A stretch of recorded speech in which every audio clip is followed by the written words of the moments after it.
Good evening, everybody. Good evening, everyone on Zoom. Thank you very much for tuning in, wherever you are. It's great to see you, new faces, old faces. Good evening to everybody who's come tonight. It's really great to have such a crowd on this first week, because we're a little ahead of the term.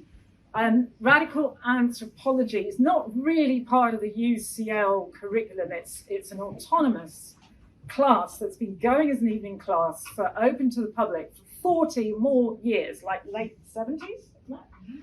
Chris started it all off. And it is a kind of public forum for discussion of topics of what it means to be human, anthropology in its widest sense. And we like to break down all the barriers between, the biological anthropology over here, social anthropology over here, drag them to each other, screaming, and make them talk to each other. That's what our kind of whole purpose in life is, really. And we specialize in issues of how we became human, what made us human origins, which we'll have some talk about in other talks in the term, as well as bringing in, top sort of biology and fossil and primate specialists, plus social anthropologists who have really got some very interesting things to say. A lot of people from this department, including people like Toyin Adbetu, that I think we'll hear later in the term. I wanted to have all live talks this term because we have had some Zoom interpolations over the last few years, obviously. However, we have to respect the UCU strike actions. So what happens next week is that we're going to go back on Zoom only because there is expected, I don't expect it to change at this stage, to be a UCU strike during Freshers Week. Our whole theory is about human culture began on the picket line, so we don't want to do anything that might be construed as crossing picket lines. We think it's okay to do Zoom. It's not a digital picket line because we've been doing that class anyway. But at the moment, UCL is providing us with this venue. It's wonderful. We love UCL. We're affiliated at UCL, and we did our PhDs here, so this is our kind of home. And it's one of the places where anthropology really joins up. UCL, we have the Institute of Archaeology over in the other building. We have biological and social anthropologists. They don't always talk to each other, but in our experience, in our trying to, our studies, our researches, we've always been trying to talk to each other.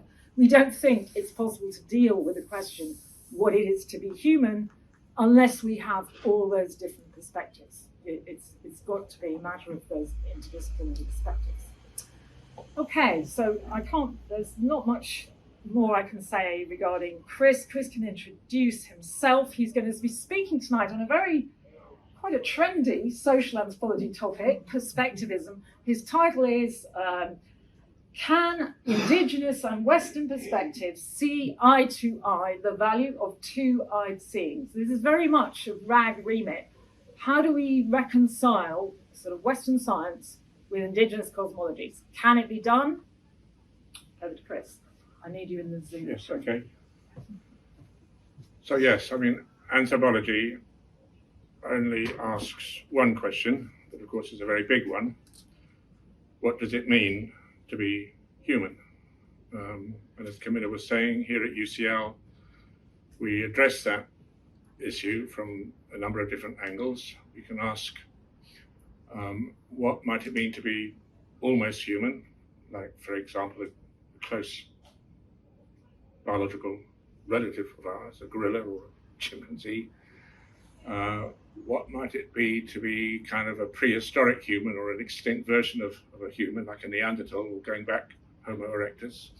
So that's looking at chimpanzees is primatology and biological anthropology. Looking at fossils would be paleontology and archaeology.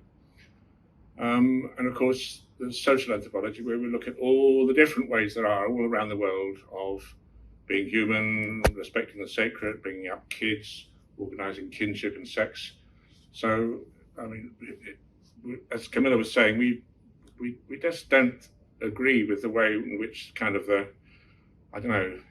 powers that be fragment our understanding of this absolutely critical question. What does it mean to be human? We are bodies, we are minds, we are social, we are individual, we're all these different things. Let's join up the dots and trying to put the big picture together. One thing that we've always done within the radical anthropology group is kind of reverse the way in which historically anthropology has seen itself. We even think of ourselves as doing reverse anthropology, and I'll just say what I mean by that. In the past, you had anthropology as kind of armchair theoreticians, Lewis Henry Morgan, various other, James Fraser, kind of looking at other cultures and kind of trying to work out what they might teach us.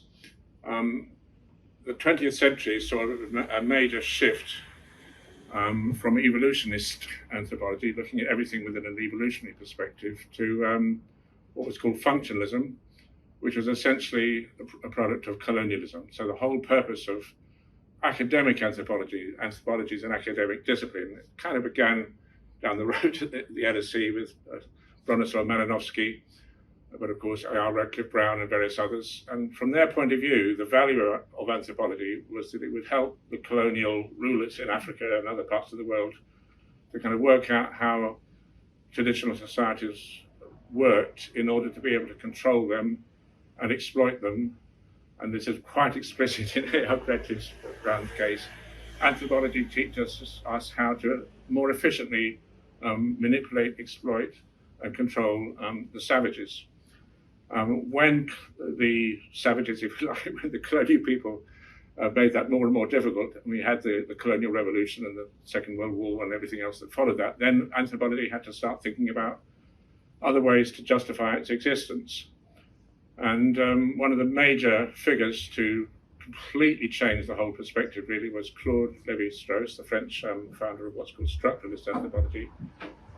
And he kind of looked at the whole planet of various different ways of being human, as if from sort of Mars, as if from somewhere outside, in an attempt to kind of look at, just so many disappearing patterns of organizing human lives. I mean, he was just aware that Western culture is a Western monoculture. It just gives us one version. Let's try and piece together all the other different ways of being human. And in particular, he spent his life studying mythology, and he worked out this vast 3-volume work, Mythology, the science of mythology, came up with this astonishing conclusion that all the world's magical myths and fairy tales are variations on a theme, and ultimately they are one myth only. That's a little bit of a background.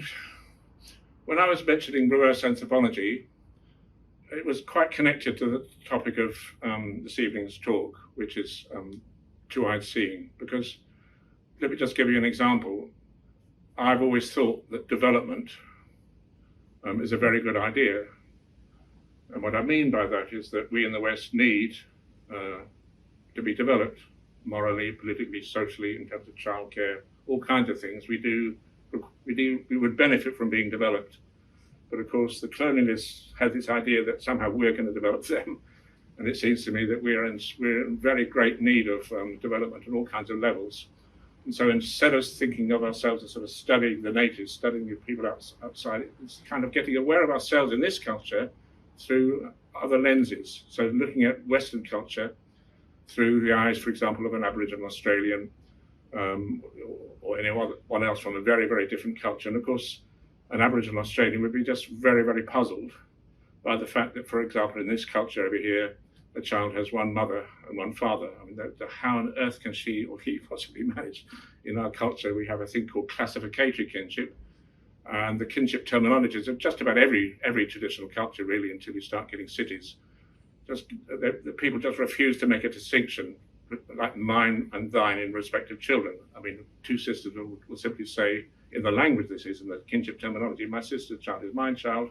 And the result of that is you get a whole mass of different, every child can go to this mother, this mother, this mother, because your mother's sister is also your mother. Two sisters will say, my daughter's child is my child.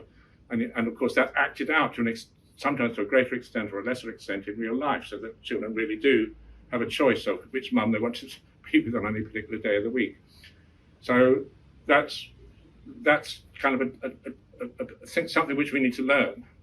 And we now know, actually, as it so happens, that although Bronislaw Malinowski, the founder of functionalist anthropology down at the LSE, he said that any form of collective motherhood is nonsense. No child can have two mothers. It's impossible. It doesn't work biologically. And he also said if any bunch of geese, silly geese he called them, meaning women, feminists, thought that childcare should be shared, it would lead to absolute. He actually said it would lead to a worse catastrophe than the French Revolution or even the Bolshevik Revolution. So you can see there's always been a bit of politics, a bit of an understatement there in terms of these kind of issues. Now, specifically, two-eyed seeing is a term invented. It's called etuamtmunk. I'm certainly not pronouncing that correctly, but an indigenous scholar, Albert Marshall, in Cape Breton, Nova Scotia, one of the Inuit people, but he belongs to the Mi'kmaq tribe. He said that if you look through two eyes, you can see depth. And he advocated, he was one of many indigenous people who are actually quite keen on Western science. I mean, who've done PhDs and so on, but he just says, while we're doing Western science, from his point of view, it's always important to temper the perspective of Western science with his own indigenous understandings of how things connect up. And my colleague here, Jerome Lewis, who's not here this evening, we were writing a piece for some indigenous rights activists, and he's just been, Jerome, my colleague, has been telling me that, and I kind of knew this, but of course it's more and more of the case that Aboriginal Australian traditional thinkers were extraordinarily brilliant astronomers. I mean, Aboriginal people did astronomy on a level that white men just couldn't even begin to understand, and quite often in their myths, there are references to things in the sky that astronomers in the West have only recently kind of discovered.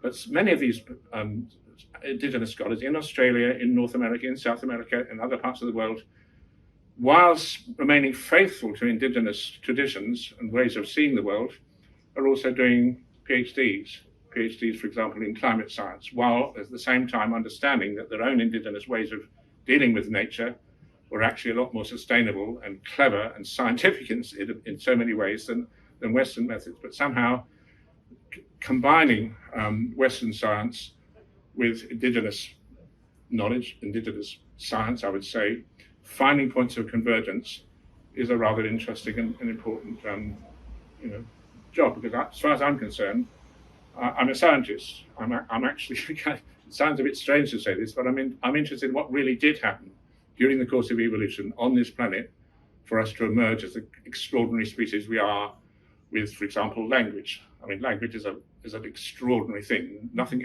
remotely like human language with its kind of forms of grammar and also the ability to specify imaginary things exists on the planet. All other animals have got very sophisticated systems of communication, don't get me wrong, but the digital structure and grammatical structure of language is kind of off the scale, something quite different. I want to know how it happened. And I just don't think, I would say somebody living in a city to sort of say, well, I don't really believe in science. I just think it's unacceptable, to be honest. I just think it's unworthy. Somebody that says, I think with my gut. I mean, we know various politicians that tell us that they think with their gut about various things, COVID, vaccines, all sorts of climate science and stuff. But to me, science has to be respected. And actually science itself, let's remember, is many-eyed seeing. Because in science, you have to put your hypothesis to test. You have to present it in such a way that other people can follow your steps, follow the evidence you cite. And you can't just be a guru in science. You have to, science at the end of the day, however much you get brilliant individuals thinking up wonderful ideas, at the end of the day, what's science is what has been tried and tested and tested to almost a breaking point so often by, almost anyone that comes up with a scientific theory, everyone's initially critical, and so you sort of get pulled down. It's a kind of egalitarian leveling effect of everyone else trying to pull your theory down, and what survives the criticism. What survives the testing is what we call science. So from my standpoint, science is already a thoroughly collectivist, and although of course it's elitist in the sense that to be involved in the scientific community, levels of privilege and education and so on take you away from so many other people, on that level it's collectivist and kind of, at least ideally, at least in principle, and I suppose I should stress that in principle, egalitarian, because there's no doubt at all, of course, that all sorts of corrupt goings-on occur within science, as in so many other areas of life. Right.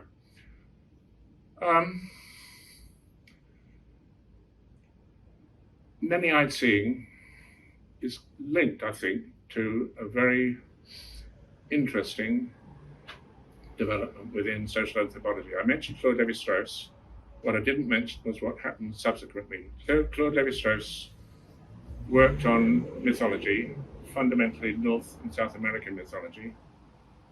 Anyone who's interested in magical myths and fairy tales, including our own fairy tales over in this part of the world, in Europe, myths anywhere in the world, and when I say magical, I don't mean sort of myths in the sense of stories about what happened last year or various other years, which are sort of got a mythical element. I would argue that to counter the magical myth of the kind Lévi-Strauss is looking at, you've got to be able to die and come alive again. There's a kind of central magic in all those stories involving death and rebirth, which I think is the sort of core magical element in any of these myths. You go into the other world, it's the world of the dead, moving from the world of the living to the world of the dead, it's kind of, okay, yeah, we die. So, you're alive, something happens, you bleed, you're dead. And of course, that's not magical. But then comes the magic bit, you come back to life. And that is just such a central part of magical mythology around the world that we have to kind of try to work out what's going on there and why that motif of death followed by resurrection is so universally a part of mythology. But I wanted to say that following Lévi-Strauss, very unfortunately, in my view, nearly all anthropologists in this part of the world sort of gave up on Lévi-Strauss. They didn't feel he'd convincingly shown them the kind of universal structure of all these different stories. It all seemed a bit complicated with these 4 volumes, it's like, I found it difficult to read those volumes, but I'm one of the unusual people that in the 1980s, 70s and 80s, I just decided I've got to read these things. So these vast volumes, incredibly complicated. When you're reading myth number 378B, you've got to remember what myth number 274C was. So you've got to go through it all and check it. Oh yes, he seems to be right. But it's a huge lot of work. And also at the very end of Mythologique, it kind of ended with a kind of whimper, really, because he sort of said, well, these myths don't really tell us anything much, except the difference between being and nothingness. And he sort of cited Hamlet, to be or not to be. And I just thought, there must be a bit more to it all than that. So over here in England, Europe, I think Australia to an extent, somehow Lévi-Strauss, because he'd raised hopes to such an extent that all was going to be revealed, and then somehow it was a bit of a disappointment. There was a kind of almost revulsion against his paradigm within anthropology, which is called structuralism, structural anthropology, but not in South America. South America being a place where the myths that Lévi-Strauss was dealing with are still kind of alive, in the sense that the people that tell the myths are still around, still there, still fighting back against imperialism, against colonialism, the remnants of all that Spanish occupation, and so on in South America. In South America, somehow the myths were still attached to living rituals and living people, and kind of Lévi-Strauss's work carried on. And so, let me say this: today, that's like the dominant paradigm. The dominant theoretical framework within social anthropology is called perspectivism. When I've given a few talks just a few months ago on this, I have to admit that perspectivism has hit me only rather recently. people have said, my friend Denise Arnold in Bolivia have said, Chris, why do you think this is fashionable, the latest thing? How come you've been so slow off the mark? You people over in Britain and in Europe, we've been doing perspectivism since 1998. And I can just tell you again why. It's a little bit like what I was saying earlier on. I regard myself as a scientist. I think, for me, I don't know, science is, when it's working, when it is genuine science, it's kind of almost the only game in town. But perspectivism, perhaps I should say that the major figure in perspectivism is a Brazilian anthropologist. I'm just speaking to some of you who kind of know this. Forgive me if I'm telling you stuff you already know, but Eduardo Viveiros de Castro, an inhabitant of Rio, who developed a paradigm within anthropology which is intentionally an intervention within philosophy. Viveiros de Castro wants to explode, transform, revolutionize philosophy. And I have to say, in the past, and I'm still really there, I haven't moved too much, I thought if you really want to study philosophy, don't do philosophy, study anthropology. Because then you've got people from all over the world teaching you real philosophy.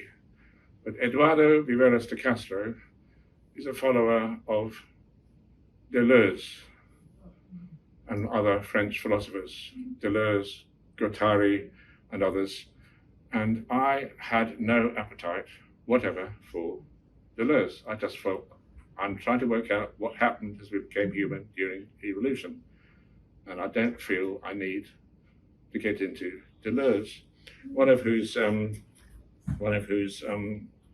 famous statements is, underneath all reason lies delirium and drift. And I can maybe understand what he's talking about, but I just felt I don't have the energy to get into all this, even though I'm sure for philosophers it's all very exciting and interesting. So I'm using that example to sort of explain why Eduardo Viveiros de Castro's perspectivism passed me by. I've been spending the last 20 years trying to work out how language evolved in our species. And at no time did Deleuze or Eduardo Viveiros de Castro emerge in any of our discussions, because it just didn't seem even remotely relevant. So it sort of passed me by, and I'm slightly embarrassed to say that, because I now realize I should have had my antennae more finely tuned to these very exciting and interesting developments. And just to say, today, as I speak, as we're here, perspectivism, particularly the kind of perspectivism that Viveiros de Castro represents, is the dominant paradigm. I mean, if you're doing social anthropology, if you're coming to UCL to study social anthropology, you can't get away from perspectivism. It's the main thing these days. So, a little bit on perspectivism. In particular on a very influential article which was published in the Journal of the Royal Anthropological Institute in 1998, Cosmological Deixis and Amerindian Perspectivism. So what this article does, and I've read it lots of times, it is very interesting, it celebrates binary thought. It celebrates a kind of dialectic, one thing as opposed to its opposite. And so what he does in that article is show that everything that I think is not only wrong, but beautifully wrong, like precisely wrong from the perspective of Amazonian thought. So let me just give you some examples. What I think is that we have a planet, and it's one planet, and it's been evolving life ever since there was a big collision with a huge other planet which turned into the moon about 4.5 billion years ago. And I won't go into all the details, all the major evolutionary transitions, but it took a very long time for life on this planet to end up with us human beings, with our strange languages and what we call culture, and in particular symbolic culture. So we now have rockets, we have bulldozers, other people have plows, hunter-gatherers have bows and arrows, they have cooking and all these things, these cultural accomplishments. So from where I'm standing, you have nature, and it kind of evolves into culture, or you have single-celled organisms, and you have little things floating around in the sea, blue-green algae. Then you have fish, and then you have mammals, and then eventually you get primates, and eventually you get humans. So you move from nature to culture. Well, according to Amerindian perspectivism, and as far as I can work out, correct me if I'm wrong, Viveros de Castro likes this idea. It's all the other way around, because Amerindian myths tell that originally humans and animals all spoke the same language. Jaguars had cooking fire, tapirs had bows and arrows, all the animals had culture, and culture came before we had natural animals. And what happened, according to the mythology, is that the jaguar, who invented cooking fire, was robbed. Who was the jaguar robbed by? Humans. So today, jaguars have to eat their meat raw. Okay? But in the past, they had their meat cooked because they had control of cooking fire. Humans have stolen cooking fire from the jaguars. And the same applies to all the other animals. So the tapirs, and anacondas, snakes, other animals, peccaries and so on, they all had culture.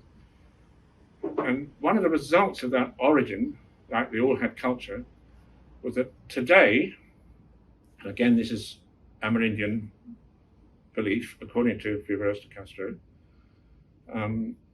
the animals, among themselves within each species, know one another as human beings.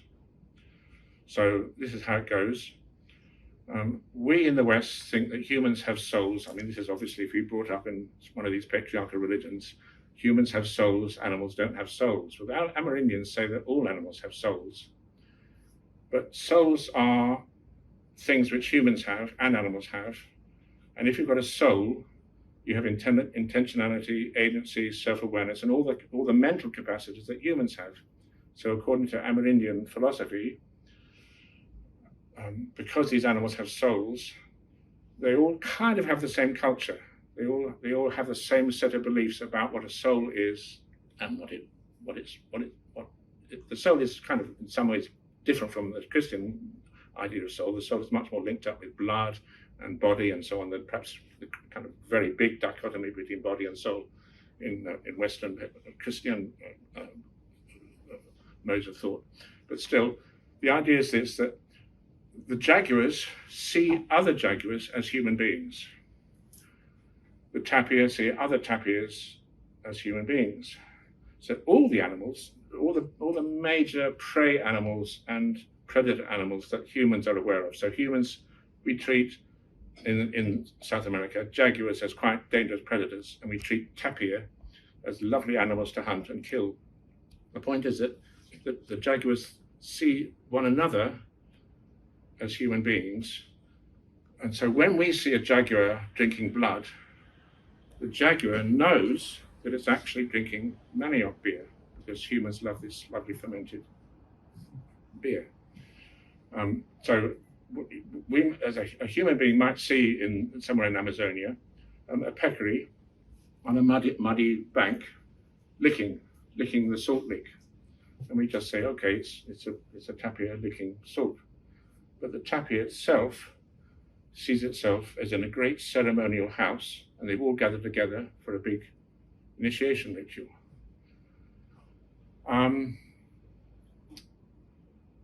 So can you see what I'm trying to say? I'm trying to say that this is a belief system. As far as I can work out,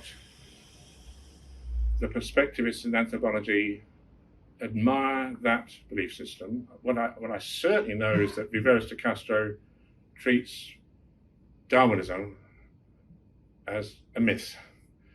And I think he thinks of it as a colonialist myth. In fact, he does think that. So perspectivism is like the decolonizing of thought by celebrating and vindicating and validating this complete reversal of what we in the West think of as science, which the perspectivists regard as the result of colonialism. So, whereas I still think this, by the way, I think you have nature, and then you have culture, and we have animals who become human, some of us, some of the animals. Perspectivism kind of reverses that. And one other very important thing about perspectivism, according to Viveros de Castro, it's not just, well, he makes it very clear, what your perspective is doesn't depend on your soul, because all souls are human souls, they're all the same, and all the animals think of themselves as human within their groups. But of course the animals have different bodies. And what determines the kind of perspective you have is your body. So obviously, if you climb in the trees, if you've got wings, you'll have a different perspective on the world than if you're like a snake on the ground. If you where you are, what kind of body you have, what kind of eyes you have, clearly will make a difference to the perspective you have. But what we should try to do is what a shaman does. So a shaman doesn't just adopt a human perspective and just notice all the animals around. The shaman turns into an anaconda, turns into a jaguar, turns into one of these animals, and then is able to see how the animals see one another, these animals viewing one another as humans. Have I made myself clear? It's the exact symmetrical, dialectical reverse of what Western scientists would say. And it's kind of beautiful, because it's not just, as I say, not just different, it's absolutely beautifully mirror image, upside down view of the world. Yeah? Right. So, sorry, and I am probably completely wrong, but surely in sort of our common thinking, they all see each other as, like animals will see each other as alike anyway. Well, so like the way that I would picture a jaguar or imagine a jaguar, they are thinking of other jaguars as being. No, they're thinking of other jaguars as being humans, according to perspectivism. Can I really encourage you to ask that question when I've done the next little bit? I'll try and remember it. Yes. Okay. Thank you so much. Right. So, one of the things which Lévi-Strauss taught was that all of these myths are about the transition from nature to culture. So his first volume of Mythologique was called The Raw and the Cooked. And it was based on the idea that we humans eat our meat cooked. And we eat our meat cooked, not just because it's perhaps easier to digest for various other reasons, but for kind of ritual reasons, because blood is taboo, and eating blood is a kind of very strong taboo against different kinds of blood. The blood of hunted game animals, menstrual blood, other forms of blood. The blood has to be respected. It's got huge symbolic potency. And you don't just kill an animal and eat it while it's bleeding or after it's dead but still covered in blood. It's only rendered safe for consumption when it's been put in the fire and all visible blood has been removed by the cooking process. And if you do get an animal and eat it raw, that's what a jaguar would do, that's what a lion would do, that's what an animal would do, and we are human. So Lévi-Strauss' argument was that this story is about how it was that culture emerged, and one of the things which happened was that men invented cooking. Another thing which Lévi-Strauss said was that if you eat your own kill, you eat your own meat, that's kind of like incest. It's like enjoying your own blood, your own sister, your own brother, your own offspring, and you don't consume your own blood. You offer your blood, your kin, your relatives to others to, quote, eat, in the sense of enjoy, consume. And so, and the incest taboo was another thing which was invented by, guess what, men. So a whole lot of things, wearing ornaments, wearing clothes, cooking, all of these were invented by men. I won't go into all the reasons. He says that it was invented by men, and basically it's because men are culture and women are nature, and men being culture, established culture. And his theory, this is Lévi-Strauss' theory, is that men kind of one day realized, having previously been incestuous, rather like an alpha male chimpanzee, keeping all the females in his own harem and having sex with them if he can get away with it. These evolving humans, according to Levi-Strauss, realized something happened in their head, kind of a digital distinction came. They were able to sort of distinguish sister from wife and make an opposition there. But what the reason they did it was to form relationships with in-laws. So if men were starting to think, if I give away my sisters, instead of having sex with my sisters, I give my sisters to other men. With any luck, those men will give me their sisters, and we've got an in-law relationship. And that was his explanation for the origin of the incest taboo. I mean, scientifically, I have to say, nothing could be more improbable than that idea. It makes absolutely no sense. I mean, really, absolutely no sense whatsoever. I mean, as soon as you look at non-human primates, you realize that the female chimpanzees, they don't like at all being harassed by their older brothers or fathers.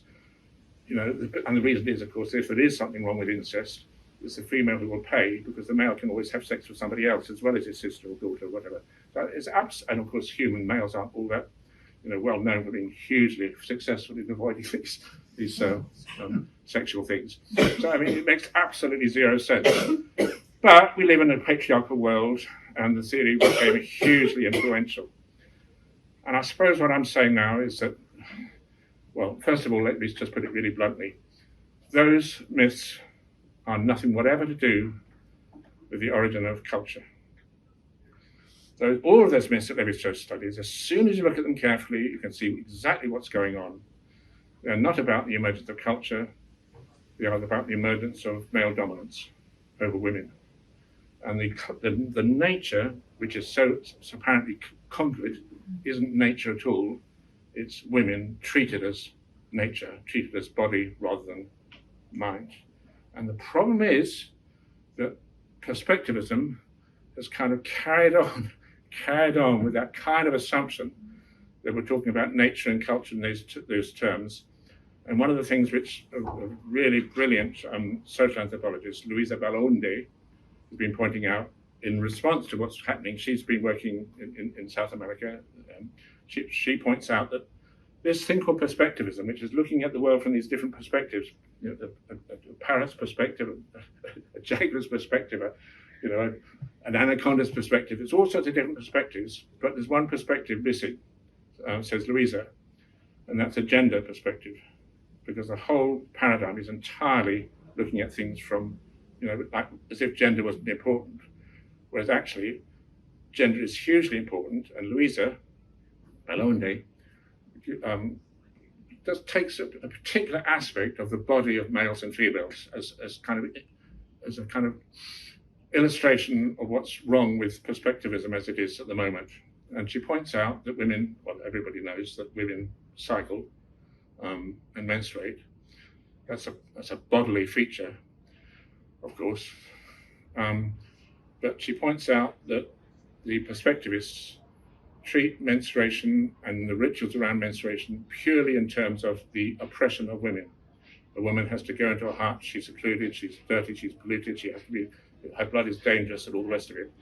And what Belaunde is saying is that, yes, of course, in a patriarchal society, that is how women, especially when they're menstruating, do tend to get treated. But what she points out is the enormous, huge potency of menstrual blood, enormous power, terrifying power, if you like, of menstruation. And she says what we need is an Amazonian hematology, because if you don't understand the significance of blood as a potent liquid shared by game animals and by women, you can't begin to make sense of anything going on in the myths which Eduardo Viveros de Castro analyzes. Next point. I see some very puzzled faces around. I'm hoping you're all kind of following a kind of thread. Let me just say, the animals that Viveros de Castro is talking about, they're very strange animals, of course. I mean, when I read that stuff, I think, what are we talking about? Why on earth would jaguars think they're humans? What is going on? Why would peccaries think they're humans? Why would tapirs? I mean, what on earth is going on here? And to be honest, I don't think that saying that that's how Amazonian people think, I don't even think that's celebrating their thought. I think it's saying something which is actually quite, I don't know, quite dubious. I mean, surely, I think there's probably in your question, surely to say that Amazonians who hunt animals, live with them, live in the forest, very familiar with them, for them to seriously think that all these animals think of themselves as humans, I just don't even believe it. And I don't believe it. It's not what's going on. So let me explain. Every animal is two. There's two versions of the animal. One's the body, one's a sort of potent soul animal, which you can't even kill. It's immortal. Again, that needs explaining. Obviously it does. But let me just say, let me give you an example. And it's still around this topic of menstruation, which is so, so important. It's important within RAG. I've written a whole book about it all, and Camilla's written about it. We are aware that very simply, if you want to get to the ultimate, most primordial, sacred prohibition, the root of all taboo, what's the most taboo substance in the world for humans? Well, yes, it is menstrual blood. Okay, it's so taboo that I can hardly even talk about it in this class. I do, because we're kind of getting used to it, but it's not all that easy. And actually, in a way, within academia, you're not really allowed to talk about menstruation unless you're doing in medicine, unless you're doing gynecology. To talk about the cultural significance of menstruation, it's still, we have to remember our universities, not so long ago, a couple of hundred years ago, they were theological colleges. One does not talk about those things. One talks about blood in religion, the blood of Jesus, for example, the blood of, the sacrificial lamb, the animals and so forth. One does not talk about menstrual blood in a cultural context. It's just not done. So it is actually quite difficult, even for RAG, for us to talk about these things. But kind of you have to, in order to be kind of respectful of Indigenous thinking, where these things are absolutely central. So let me just say, I just mentioned that Louisa's complaint that menstruation is only seen as polluting, as negative, as oppression, not as power. What do I mean by power? I haven't brought the book along, but one of the finest books in all of anthropology is a book by Peter Gow. I would so much recommend it. It's called An Amazonian Myth and Its History. I won't go into it, it'll take far too long, but in that wonderful book, where he takes one single myth in its context and you just see a whole new world as you follow the logic of that argument. At the center of it all is the ritual of these people called the Piru in Peru. And it's called Kigimaulo. It's the biggest ceremony of the community. And it's a celebration of what happens when a girl first menstruates. People come from up and down the river, this tributary of the Amazon, for this joyful, powerful ceremony where everyone comes together. It lasts weeks. The build-up, the ceremony, and what happens is that as the guests and the hosts are all arriving for this great ceremony, the first time they set eyes on each other, they see each other as jaguars and anacondas and parrots, because they're all dressed up in their feathers and their costumes and their spots. And the most intensively decorated person of all is, guess who? It's the girl at the center of it all. She is the jaguar. She is the jaguar woman. When she emerges from seclusion, her future husband sees her for the first time. He sees his bride, his future wife, as a jaguar. Beautifully decorated, her body with the spots of the jaguar. He has to take it very seriously. He does not think, this young woman is dressed up as a jaguar. No. He has to take her at her word. She is truly a jaguar. Be very careful. Do not look too closely. Bow your head and respect. She is the true jaguar. Across Amazonia, whenever a girl was menstruating, she would go through a very powerful initiation ritual and become either a jaguar or an anaconda, a snake, or a tapir, but some kind of animal. And the critical point about these animals, the way they're chosen, is that they're on a predator-prey relationship. predator and prey from the point of view of humans. Now, I'm going to read out a story, not from Amazonia, but from California, which makes the point I want to make, I think, probably better than I can just giving a kind of talk, a lecture. And it's actually in my book, Blood Relations, in the chapter called The Sex Strike, because my own view is that men did not invent the incest taboo at all. Women had to get together to say, our bodies are ours, no means no, we don't want sex with you just now. And, you know, the signal of like no means no, with a coalition of women, was blood, menstrual blood, anything connected with menstrual blood like red pigment or ochre. And those women needed to make very, very clear with their bodies, not just whispering no, like a continent of owl, but really quite a loud and insistent and repetitive no, that they meant, what they were saying. So I'm going to read a story the point I want to come out of this is that women need to women who want to say no to men's approaches when they're unwelcome, they've got to think about what do you do with your body? Because the female body to the biological human male looks pretty attractive. How do you deal with that? How do you make your body signal no? This is a California myth of 7 sisters recorded early in the 19th century in Los Angeles County. The 7 sisters. There were 7 brothers married to 7 sisters who lived in a large hut together. The men went daily to hunt rabbits, and the women to gather roots of flags for food. The husbands invariably reported bad luck in their hunt, with the exception of the youngest, who without fail handed his wife a rabbit. This continued every day until the females held a conference and became convinced that they were being cheated by their partners. They agreed that the youngest sister should remain at home the next day under pretext of having a pain in her jaw, and so watch the return of the hunters. Next day, the men, as usual, took their bows and arrows and set forth. The 6 sisters then departed, leaving the other concealed among the flags and rushes at the back of the hut, in a position from which you could see all that happened inside. Several hours before sunset, the hunting party returned laden with rabbits, which they commenced roasting and eating, except one, which the youngest set apart.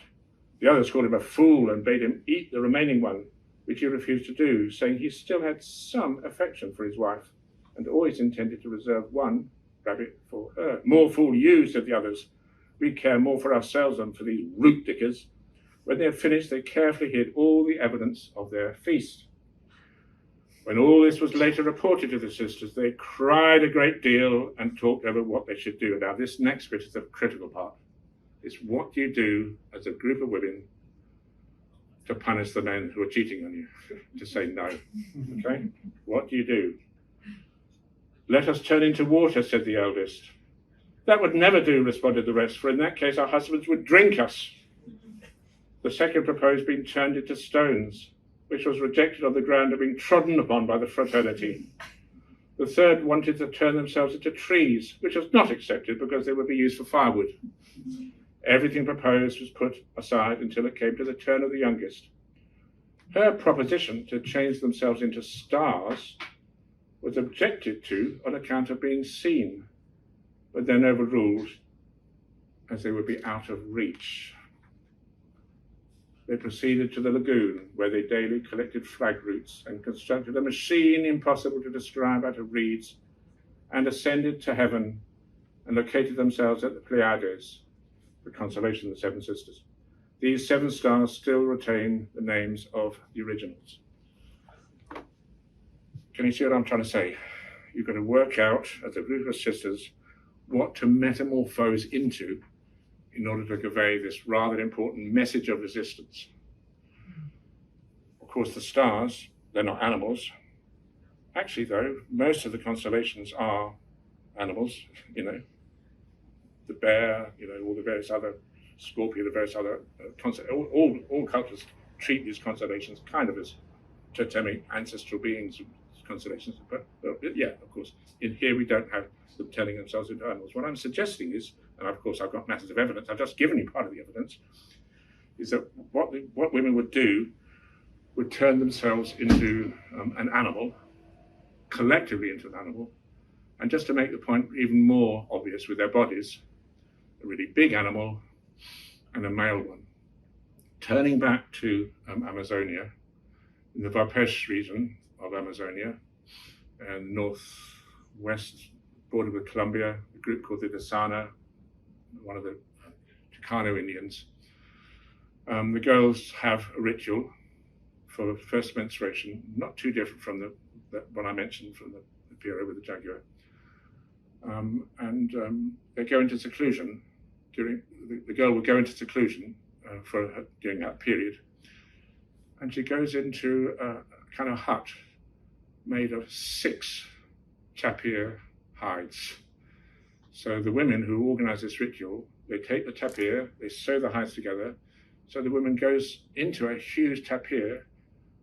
You know what a tapir is? I mean, a lovely animal, looks a bit like a pig. It's huge, beautiful thing, lovely to hunt, of course.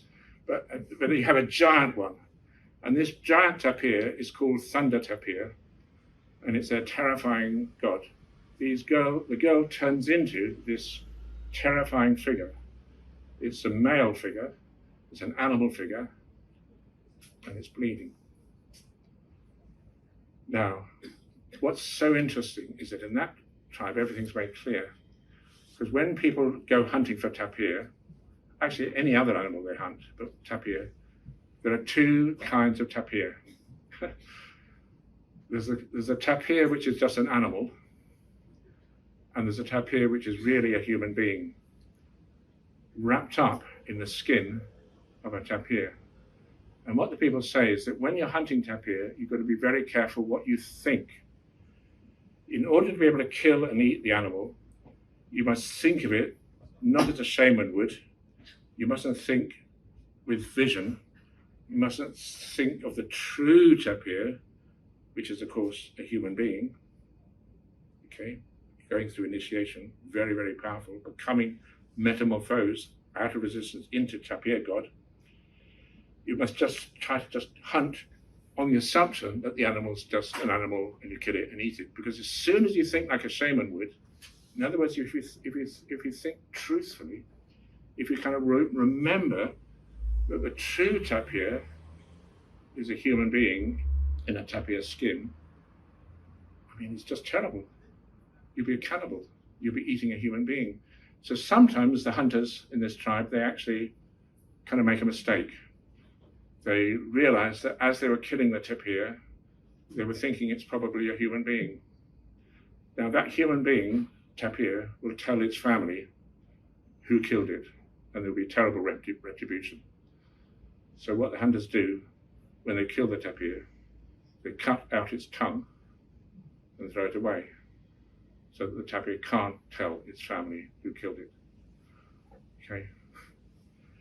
What am I saying here? I'm saying that the animals who think they're humans, I was asking that question, why would they think they're humans?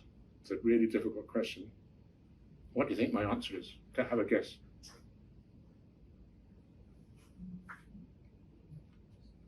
Why would they think they're humans in the light of what I've just been saying?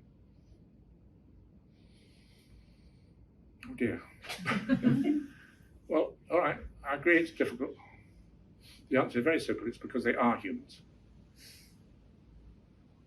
How can a jaguar be a human? I've just told you. As a woman, when you're initiated, now your initiation sets the pattern for your life. You've been initiated. It's almost a traumatic experience, a hugely important thing. You become an adult. As a jaguar, you are woman jaguar. Or, among the Dasana, you are the tapir, the great thunder god. Why do these animals, jaguar woman, the great tapir, why do you think they're humans? Because they're humans. They're under the skin, they're humans. You've got to be very. I mentioned to you when a young man meets his future bride, she's the jaguar. He can't even touch her, let alone poke a arrow into her or eat her or something. I mean, you can't even touch her. The idea that you could kill her and eat her, I mean, just absolutely. This is like eating. I don't know. It's like worse than eating God, because of course, Chris, you do eat God on communion. Obviously, lots of rules around it, but I mean, you are allowed to drink that blood under certain conditions. But and of course, actually, in these cultures, you can kill the animals under certain conditions, but the conditions are quite severe. But as I was saying, among the Dasana, you must be aware that the tapir are doubled. There's ordinary animal tapirs, just kill them, hunt them, eat them, cook them. So even then, of course, you could be quite careful with the blood and all that. But you want to be really careful about messing with a tapir who's actually a human. And so one of the things which Viveris de Castro emphasizes is this idea of skin change. So, and he points out that when you've got a human being in an animal skin, he says it's not just that the skin is some kind of superficial covering over the real creature. He's arguing, and this is true, that the skin makes what's inside the skin real, if you like, almost like more real than reality. So the Dasana, they will say about the tapirs, some tapir are just animals, you can kill them. But the true tapir under the skin is a human being. What's that meaning of that word true? It means for a shaman, when you're thinking properly, when you're thinking as an initiated adult, when you know the secrets, when you have the full interior knowledge, when you can see beyond appearances, that tapir is a human being. So, next question, I'll finish in a moment. I mentioned earlier that according to perspectivism, all these animals are kind of pissed off because they're resentful at the fact that they used to have bows and arrows and cooked roast meat and lived in big grand houses, and all that culture was stolen from them. Right. I'm simply saying the reason they're pissed off is because, as I mentioned earlier, the stories are nothing to do with the transition from nature to culture. They're about the establishment of male dominance. When male dominance is established in a culture which has previously been gender egalitarian, what happens is that instead of being women with their menstrual periods being connected with the moon, being supernaturally potent, having all these powers, what happens is increasingly the shamans become men who also know how to become animals and how to bleed in certain ways, rather like menstrual blood. So, of course, if increasingly these powerful animals within which are women acting as animals, but being animals in a very true sense, if what's happening is that those animals are gradually being replaced by a different kind of animal, namely men doing those sort of things which women used to do, and increasingly displacing women's powerful menstrual ceremonies by men's male initiation ceremonies, well, you'd expect those women, or if you like, those animals, because women have to be animals when they're being ferocious and defiant, for the reasons I've just explained. You'd expect them to be a bit disgruntled because they really have been robbed of culture. Because what happens, and this is what happens in these myths that Levi-Strauss is talking about, and it's what Levi-Strauss himself says, women become treated as nature. Okay, in other words, as like other animals. And given that actually in real life women invented the incest taboo, cooking, all these other things, actually, and there's a very powerful arguments to say that, you can imagine why women themselves, therefore the animals that people treat them as, will be feeling that they have been robbed. I can't just quite leave it there, because I'd probably just leave you all feeling a bit unsatisfied. So within RAG, not all of us, but kind of most of us, I think, within RAG over the years, we kind of think we've more or less worked out how human culture was established. Now, one of the things which needed to be established is this very simple principle fundamental to all the world's religions, which is that some things are sacred. What needed to be established first and foremost was that the body is sacred. Females human females, let's face it, are not very good at one particular thing. I've seen you looking really very shocked at this. Women are not so good at violence as men, on average.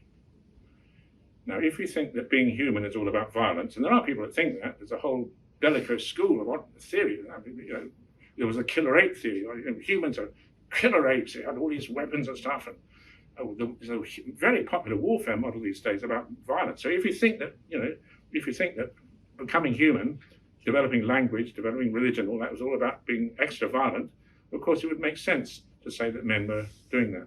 Actually, the whole point about language is that it doesn't work if violence is the language people speak. You need a lot of trust, cooperation, to be able to function in a world where just these very, very quiet sounds that we make when speaking would even work as forms of communication. So you need a lot of egalitarianism, a lot of trust, egalitarianism, and actually, in our model within the radical anthropology group here, we actually say that the fundamental rule wasn't even the rule against rape, against incest. The much more deep rule is the rule against rape.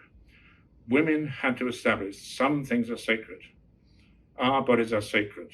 No means no. That was the fundamental rule. And if women were doing that while menstruating, the brilliance of that was that becoming defiant while bleeding, turning into animals while bleeding, turning into male animals while bleeding. Can you see what's happening? Just like Jaguar woman, this is just what actually does happen. But we're saying it happened at the origin of culture as well, and it's kept on happening ever since. Okay, women have turned into, let's just say, I don't know, a particular antelope in Africa, eland bull. Okay, now you see a real eland bull. Can you see what's happening? You have the women turning into the magical eland bull, or the rainbow snake, or the dragon, or the tapir, whatever. But now you see a real animal. Can you see how, once you've been initiated and you can see true things, you've got a kind of problem. Is this the sacred animal, which with intentionality that you can't really kill, it's a ritual thing, or is it just an animal I'm allowed to kill and eat? There's always going to be that ambivalence once you've had that thing. So, okay, I mean, how do I end here? The culture I know best, Camilla's done proper fieldwork with a group called the Hadza in Tanzania. These are among the world's last surviving hunters who hunt with bows and arrows in the area of East Africa where we evolved, hunting relatively large game animals, even to this day, up to a point. Obviously they've got problems these days. And I remember giving a talk, rather like this talk, but way back, was it 1993, I think? I was giving a talk on this whole theory that women turning into animals while menstruating means that you are both the animal that you're hunting and also the animal hunted, because you've turned into that hunted animal while bleeding. Can you see what's happening? Your menstrual blood has now become the blood of the hunted game animal, both of which are sacred. I remember just giving this rather theoretical talk, and James Woodburn, the great expert on the Hadza, he said, "Oh, yeah." He said, among the Hadza, when a girl first has a menstrual period, everyone celebrates. And I've got the Hadsani word here. I won't pronounce it wrong. I won't pronounce it right. It's got a big click in front of it. It's Akakwa Dongo. And what that means is she has shot her zebra. So packed in there is predator and prey, turned into an animal, a bleeding animal. You become sacred. It's kind of the origin of the whole complex scheme. And I don't know, I just feel, how can perspectivists have got it so sadly wrong as to really imagine that the actual jaguars and animals, I mean, maybe I'm not being quite fair, but as far as I can work out, reading very carefully, the perspectivists give more credence to this perspective than to what I would call science.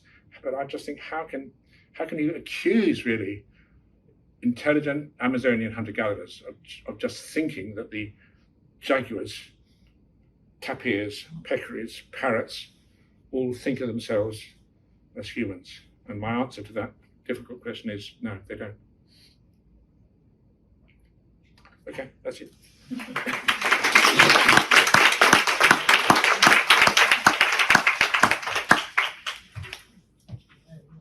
We've got plenty of time for questions. Okay, here we are. To be here Okay. answering. Okay, sorry. We're just having a little discussion about the origins of the incest taboo, and I think I probably, Yeah, talk to Yeah. everyone on Zoom. Okay, so I'm so sorry because Camilla was fixing all this, and I thought we were. So I think pretty much everyone here. Obviously, I've been a bit persuasive. Perhaps I've been talking too much, but I think people agree with me that it's most unlikely that the incest prohibition in humans was a male invention. Much more likely that resistance to incest would have come from sex which incurs the cost, if there are any costs, genetic costs, and those would be females. And we already know from chimpanzees and other great ape relatives of ours that females tend not to want their sons, brothers, fathers, and so on to hassle them for sex, and they themselves push those males away if they can. But sometimes, of course, with chimpanzees, the females are raped by by an older brother. So I'm simply saying that's an underlying thing, that the fundamental rule of human society was the rule against rape. That had to be established by females. In the course of human evolution, females had to come together to form coalitions to do that. And in order to resist male unwanted approaches, they had to use body language. They had to metamorphose into some, display, not their ordinary human female, therefore rather attractive to males display, as in the myths. What do we turn ourselves into? Water, no, the men will drink us. Stones, no, they're telling us. Wood, no, they'll burn us for firewood. Let's make ourselves attractive but unavailable. So they turn themselves into those stars. But we know from all sorts of ethnography, what women actually do most often is turn themselves into a very powerful animal. The jaguar in Amazonia, the eland bull in parts of Africa, great anaconda in other parts of Amazonia, the rainbow snake, the kind of dragon in Australia. So you turn yourselves into a creature which is joined up, big, imposing, and everything which the male doesn't want to have if he wants to have sex. And therefore those animals you turn into are the supernatural ones. And those are the ones that kind of have human agency and human attributes. And if you like, think of themselves as humans, the reason being because they are humans. There is an interesting question on Zoom. Josie, do you want to ask that question on the Zoom platform? Josie's saying, do you see two-eyed seeing of Albert Marshall? That's a lovely leading question. Perspectivist say some more? Yes. Okay. About the idea of depth. Yeah, okay. Now, okay. Really, thank you for that, because I see a complete opposition between two-eyed seeing and perspectivism. Why? Because as I understand it, the perspectivism coming from Viveros de Castro is making science and indigenous wisdom not connect up. He's pointing out, he argues that they're so different, they're so incommensurable, they're so at loggerheads with each other that there's no common ground, and he prefers on this level, I'm sure as a real human being, he probably agrees with climate science and goes on aeroplanes, reasonably confident that some scientists have made sure the thing will stay up and all that. But in his role as a perspectivist anthropologist, he seems to be overwhelmingly favoring these perspectives, Amerindian perspectives, as he calls them, at the expense of Western science, on the grounds that you've got to choose because they're just completely the opposite of each other. Whereas two-eyed seeing, as developed by Albert Marshall, is quite the opposite. It's trying to find points of convergence between indigenous ways of knowledge and science. So there's a very big difference. And what I'm arguing is certainly not that science is like to be preferred. There's all sorts of things wrong with science, and science very, very often has got things so ideologically wrong that it really needs to listen to indigenous thinking. And a good example, by the way, is the whole topic of menstruation. All over the world, indigenous people think that menstruation has got something to do with the moon. You will find science, and it's really strange, this thing called science, Western science, look up Wikipedia, any dictionary, any textbook, they will tell you that menstruation has got nothing to do with the moon. I prefer Indigenous wisdom, because then that makes you ask a question about menstruation and the moon, and it's sure enough, it turns out there's a reason why the lengths are the same, and we won't go into all that, but I'm just, that's an example of Indigenous thinking getting something right, and science under patriarchy getting things extremely wrong, particularly things which matter most politically and in terms of gender. Science has been absolutely hopeless in so many of those areas, horribly ideologically distorted and kind of useless. And we desperately need to be taught how to get out of those holes. And many Indigenous people can help us to do that.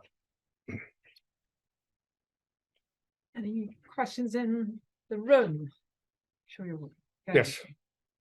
I'm wondering if it's the difference between Western thinking as a metaphor. So we've taken lots of myths to be metaphors for something, whereas this is being seen as something literal. And like we can't sort of get our head around this literal thing. But if you take like Catholicism with transmogrification, you know, that Catholics actually believe they are living, eating the flesh of God, drinking the blood of Christ, that we actually just, I mean, I'm not Catholic, but that's just taken for granted here. Is it that like the same sort of disparity between literally that's such a repeat to okay. those So I mean, so sorry, that- yes. The question is about metaphor, and is the problem here rather like I've been asked the problem of this woman being an animal, being a jaguar, is the problem of that actually would be a metaphor that she's a jaguar, not to be taken literally, rather in the same way that within Catholicism we should understand that the idea that Jesus is a sacrificial lamb whose blood we drink, we should understand it as a metaphor, not to be taken literally.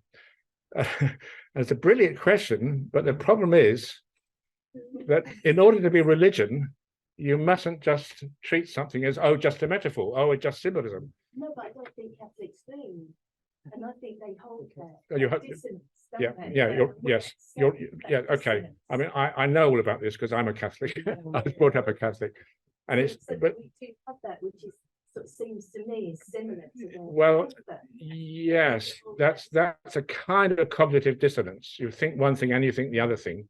So with one part of yourself, you kind of know it's just a bit of bread and this is a bit of wine. But on the other hand, in your role as a devout Catholic, you mustn't just say this is, I mean, obviously Protestantism ended up doing that, it's just a symbol.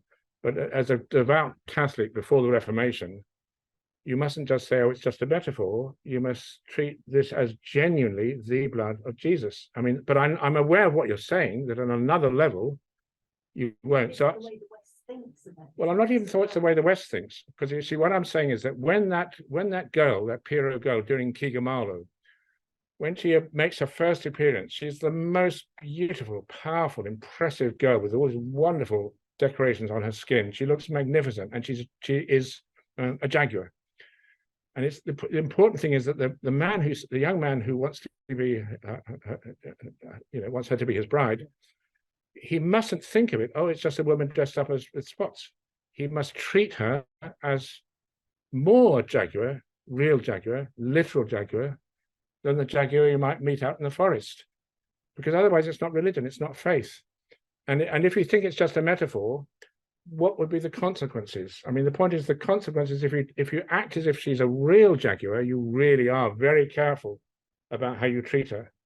So it is metaphor, but there's a level within. It's a metaphor. I'm not saying we've got the right, that we're saying it from the right perspective, because I think with magical realism as a genre, like that was appropriated by European literature as a genre. But actually, I've spoken to people, and it's like things they say, it's literal, you know. And I remember speaking to someone from Cuba. Somewhere. Cuba, talking about her period. Yeah. And she said it was a river. And I said, no, you're exaggerating. And she went, no, it was literally a river. Yeah. And it's like she believed it's literally a river. So I think it's like a perspective of Well- looking at something. So I saw her speaking as a metaphor.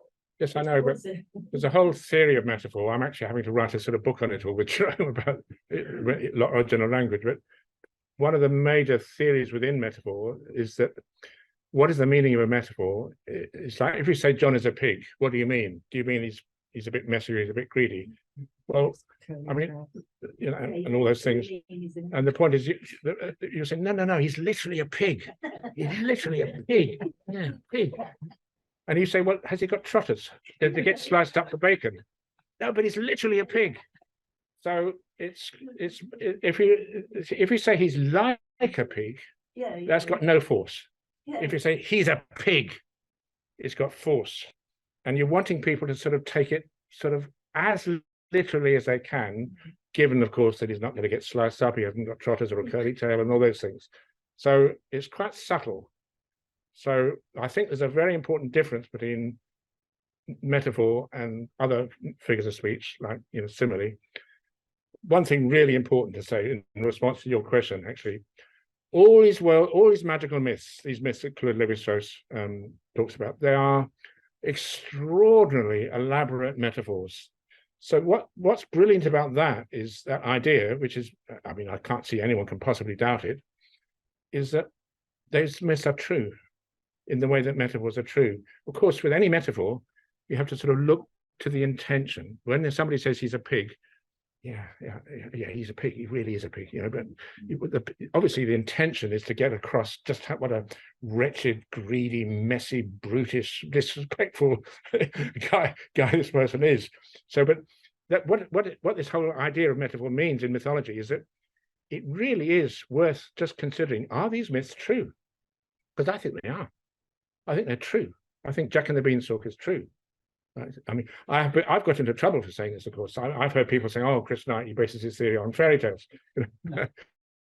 But what I'm saying is that as soon as you realise that metaphor must be taken literally, something like that, for it to work, which is quite a dominant paradigm within metaphor theory, then you think, okay, I know it's all about a frog and a princess and all these things, but behind it, there's a really profound truth. You've got to look behind that, take it very seriously. What is this myth all about?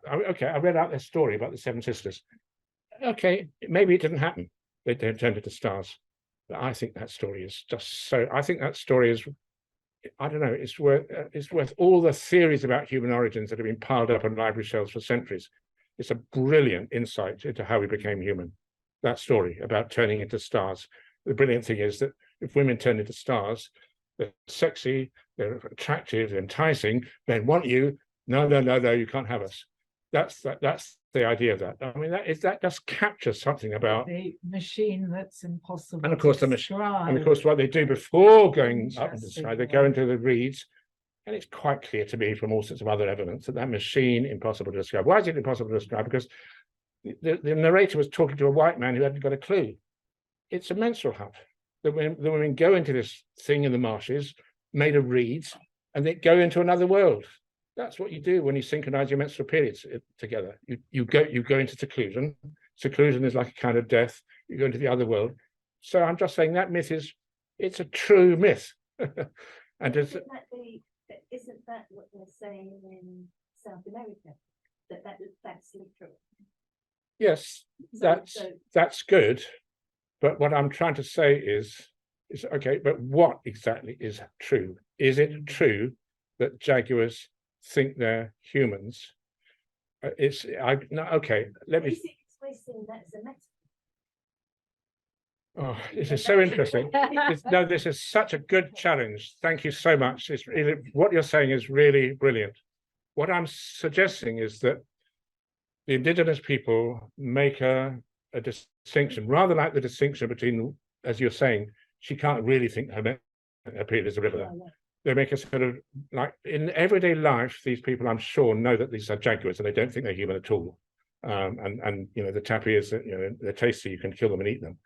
But there's another level, which is the religious level, if you like. So like the transmogrification. Where because women or other shamans can turn into a jaguar, you You never know when you see a jaguar. Is it a shaman? Spirit jaguar, Oh, it's- spirit tapir. And it's so interesting because right across I mean, I should really, one more point I haven't said in the talk earlier on, is that these Amazonian perspectives, they're in no way confined to the Amazon.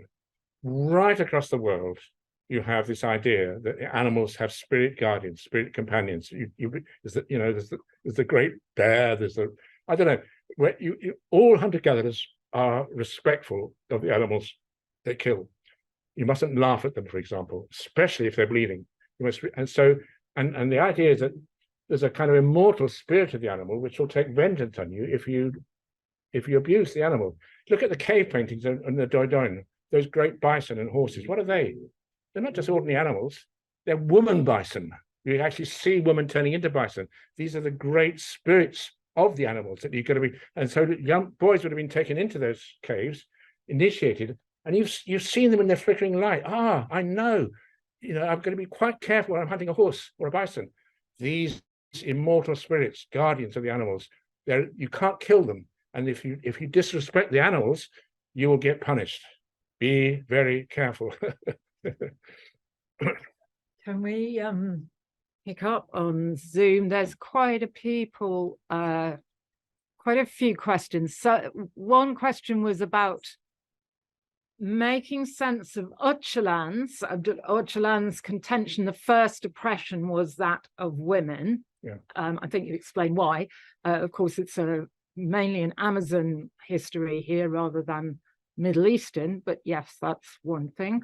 Manchego here is telling us that those stories about the Seven Sisters have maybe 100,000-year-old time depth, yeah. which I believe comes from the studies of Aboriginal astronomy that are suggesting that. Yeah, just to say on that, because actually the stars nowadays there's only 6 of them.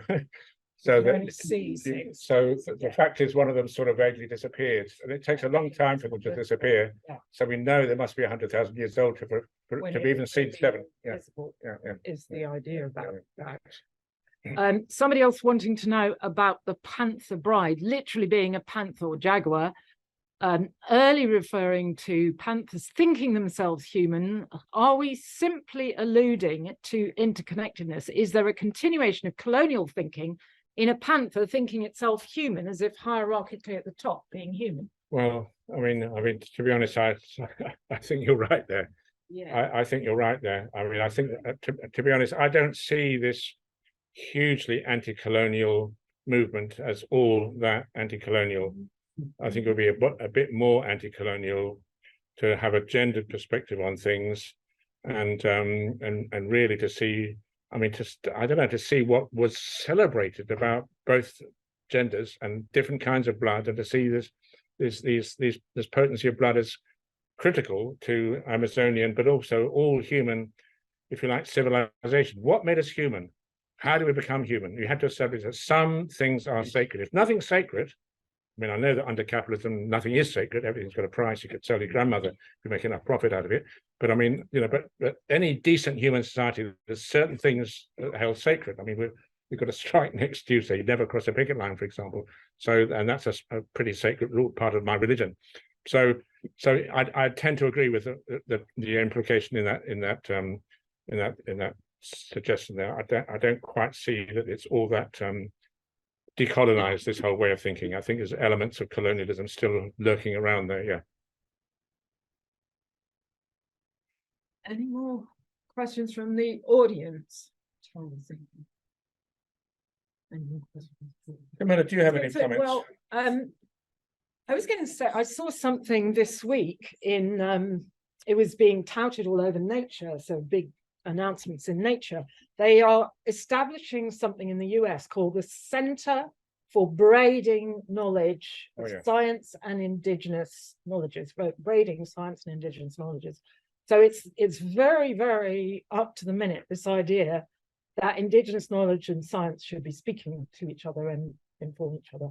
And they've got huge finances for this, with projects coming from all over the Americas, Canada, to the US. And yes, examples of with Indigenous scientists and scholars leading projects trying to sort of combine approaches. Archaeologists who are working on prairie archaeology, doing work on sort of metis bead work and this kind of thing. Yeah, great. The other thing to say is that there's so much ecology. So we're talking about the real knowledge of Indigenous people, traditional ecological knowledge, tech of animals. So you'd mentioned the eland bull, for instance. Western science is only beginning to catch up with understanding of the movements and habits and behaviors of animals that are utterly sacred to African hunter-gatherers, like eland bulls, for instance. There's mature eland bulls with their clicking knees. Their knees click as tendons slip, and they create this extraordinary clicking noise, which is central in the dances, the most ancient dances of Bushman people and also Hadza people, their Pene dances, as part of their kind of fundamental rituals. And they knew all this before Western ecologists were working out what's going on with those eland bulls. Similar killer whales, which have now become, orcas have become the model for understanding menopause and grandmothers, which people on the Northwest Coast, Pacific Coast, understood the orcas as their ancestors, matrilineal ancestors. They understood the social structures that were in the orca pods, which they took as a reflection of their own ancestry. So these are some examples in the ecology of.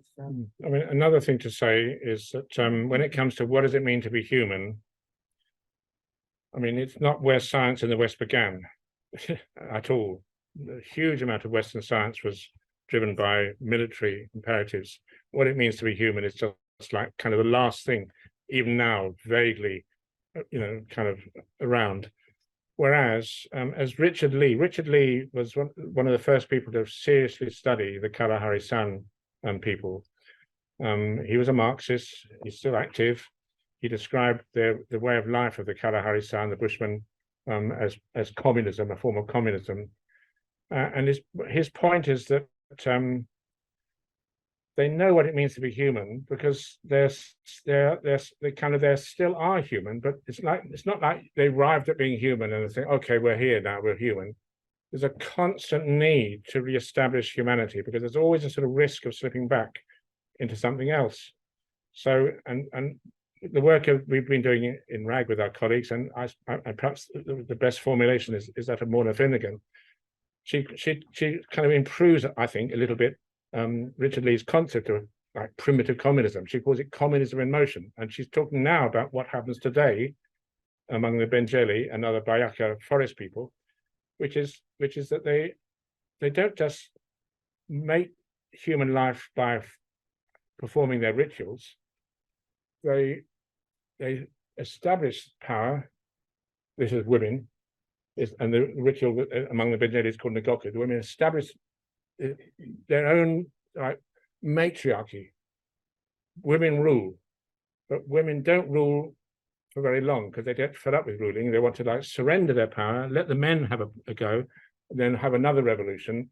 And they almost, Morna points out, it's almost as if when the men perform their ritual, which is called a Jengi, it's quite muscular, potentially because of the muscles and the weaponry, potentially violent. And it's almost as if the women are wanting the men to almost pose a kind of threat to them, but don't let it get too far in order to provoke the women into having their revolution again. So you have a kind of revolution, an on-purpose counter-revolution when the men take over, another revolution as a result of that, and they've been doing it ever since. Now, why am I saying that's significant here? Is because it's the people that become human and then delightfully become animals again, because everybody likes sex and you can just do what you feel like, follow your instinct, and then you become sort of culturally human with all these religious norms again. It's like, how we became human because it wasn't in the distant past. It's not like hunter-gatherers are primitive people. They're doing these things today, and they know more about it because they're having to win the human revolution because they don't have all this technology and all that stuff. And also because, unlike people in the West, they haven't kind of lost the plot completely. I've been doing in so many ways, actually, in the West, with all our hierarchies, and very little egalitarianism or sharing. We're actually quite close to chimpanzees. Chimpanzees have an alpha male, they have hierarchies, they have competition, they have conflict. The whole world today is looking rather like a chimpanzee hierarchy, and hunter-gatherers are way, way ahead of us. Shakti, did you have a question? Your hand was up. Yeah, actually, it was not so much a question, but a kind of comment on things that both you and Chris have said. One about taking metaphors literally, and the other about, how much ecological knowledge there is to amongst Indigenous people that can be used, and that can be used as a start point to investigate. So I think there's so much animal behavior and other studies going on, where the hypotheses being tested are in some ways not as grounded in natural history as they could be. And that grounding, of course, can come from, the people who actually live amongst those animals and watch them every day. But also, in terms of taking metaphors literally, now obviously these knowledge systems, so the scientific knowledge system is also bringing knowledge to people, to Indigenous people in various places. And their ecologies are also changing in terms of the animals and the plants around them because of everything that's happening in the world. So I wonder whether they themselves might, the myths themselves might, and the metaphors might be transforming, and they might have questions about those myths and metaphors as well, which in some ways a scientific perspective could help to hone that. So as their own myths, because those myths are arising from a point in the past about, describing populations and things as they existed at a point in time, but things have transformed. And not all youngsters believe the myths that are passed down to them, for instance. And so I think it's both ways, those myths themselves, in one way they can inform what scientists do, but in another way, Indigenous people might be interested in understanding what parts of their myths, which parts of them are, literally transformed metaphors, and which are more, ephemeral. You put it better than I did. Thank you, Shakti. That's lovely. Absolutely right. Absolutely. On both sides, they can temper the other. There's all sorts of valuable insights. Yeah, I mean, absolutely right. Beautifully put. And also it's nice because we could hear you. You've got a very good sound system. Mostly on Zoom, we can't hear what's going on, but you've got a very nice microphone. But that's not the main thing. The main thing is what you said, and I couldn't agree more. Lovely. Thank you. Manchego, I'm going to ask if there's any more questions in the room, and then maybe Manchego, and then maybe we should wrap up for tonight. Yeah. Did you want to add something, Manchego? Yeah. Yeah, I was wondering if you had any thoughts on the fact that, at least in the Western mythology, when people settle down and then they get cities, they're the person or being that brings civilization to them. In the case of the Mesopotamia, they were fishmen. They had fish tails. And in the case of the Greeks, you got Chiron, the centaur, or you have Cecrops, who has a snake body from the waist down, who founds Athens. Well, I mean, as I said, when you're initiated, you go through a metamorphosis. I mean, there's no question that, and if you're not initiated, you won't have all the power needed to do these amazing things, to found Athens, to found civilization. So in a sense, you've got to be more than human to do these things, and changing a skin, becoming some kind of animal, while retaining human characteristics. So of course, one of the ways you can be an animal but somehow a human is to have an animal skin but it's got a human soul somewhere inside you. But of course, another one is to have, like a mermaid, you can have a human top and a fishy body, fishy lower half. So of course, all these lion-headed men, these anthropomorphs, these therianthropes, therianthropes is the word. Sorry, therianthropes is the word. Half human, half. I mean, those images capture this movement between animal and human state. Is a sort of static image that you can have as an icon. You can draw it. So and actually one of the very first bits of art we know, Hollenstein Stadel, what date is that? Is in German? It's It's, 35,000. 35,000. It's a lion-headed man. So I Leaving mean, it, yeah. Possibly man or so, woman. must yeah, be. yeah. So these things go way back. But the reason they go way back is because in ritual, and the initial rituals, for no doubt about it, the most powerful rituals would be women's first menstruation rituals. I don't think that can be doubted. You need to turn into animals to be powerful. Then you've got like dream hibernation, where incubation, where people wrap themselves up in a sheepskin while they sleep, All right. like that. Okay. Yeah, that must feel quite good. Yeah. Okay, I'm going to intervene because I think we're coming to a couple of things to say before. One, there's a lovely recommendation from Leoncia on the Zoom chat of the beautiful book some of you may have heard of, Robin Wall Kimmerer's book, Braiding Sweetgrass, which is very much interested in, she's an Indigenous scholar and author, very much interested in this subject of this kind of braiding of knowledges. And we're reminded by Sirka here, thank you very much. Next week, we're going to do a kind of double act on the sex strike theory of human origins. I'm saying don't miss that if you're interested in the RAG classes. But because we can't cross the picket line really at all, we're going to be on Zoom only. But please come back in 2 weeks when we should have a wonderful talk from Darshana Vais on mature human nature, the evolved nest. She's a neuroscientist, psychologist, very interested in the emergence of human moral development and the kind of the niche within and what that does to a human body and a human mind when we have that. And these are the contexts that indigenous cultures foster. So she's really going to be talking about that. So it will be a kind of combination of Western science with indigenous knowledges. So yes, that's in 2 weeks' time. Tonight I'm going to shut down on the Zoom. Thank you very much, everybody on Zoom. It's been fantastic to have your presence, your intervention. Really lovely to see old friends and new friends. So I'm going to say goodbye to everybody on Zoom and then tell people goodbye to everyone.